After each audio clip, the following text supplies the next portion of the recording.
The In Memoriam at the 96th Oscars paid tribute to many beloved deceased entertainers, but as is so often the case, it wasn't without controversy over omissions, real and perceived.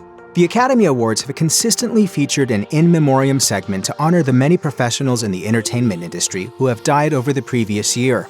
The 2024 ceremony upheld this tradition by paying tribute to a lengthy roster of notable names. However, this segment was also criticized a bit for snubbing, or appearing to snub, a number of key figures. As the list of names scrolled by on the screen, Andrea Bocelli and his son Matteo took to the Dolby Theater stage to perform a heart-tugging rendition of Time to Say Goodbye. The first person featured was Alexei Navalny, the Russian opposition leader who was the subject of the previous year's winner for documentary feature. He died in February 2024 in an Arctic prison. The list of those recognized also included Rocky star Carl Weathers, pop star and actress Tina Turner, Harry Potter actor Michael Gambon, and acclaimed screenwriter Bo Goldman.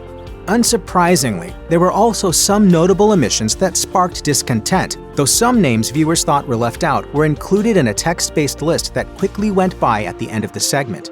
Many viewers took to social media to air their frustrations about who was included and who they thought wasn't.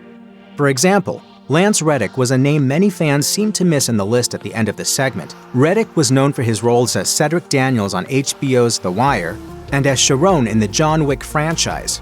As one person tweeted, having missed his name, "No mention of Lance Reddick in the In Memoriam. Damn, we miss you, dude." And another bemoaned, "Leaving Lance Reddick out of the In Memoriam section of the Oscars bothered me deeply." Reddick wasn't the only seeming or real omission viewers drew attention to.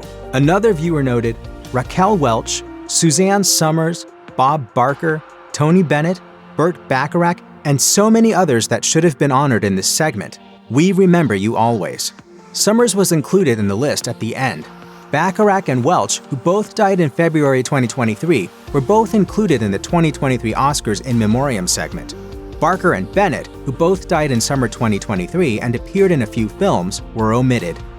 Viewers pointed out some other names that were completely left out, such as Angus Cloud.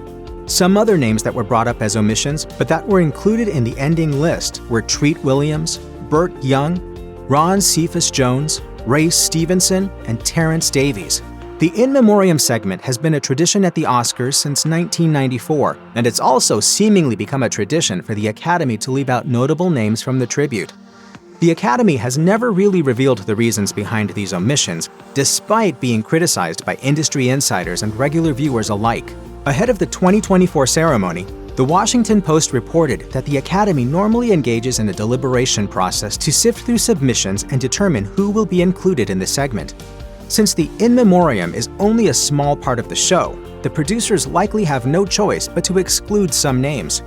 It's hard to know for sure how producers decide who is worthy of being memorialized during the Academy Awards.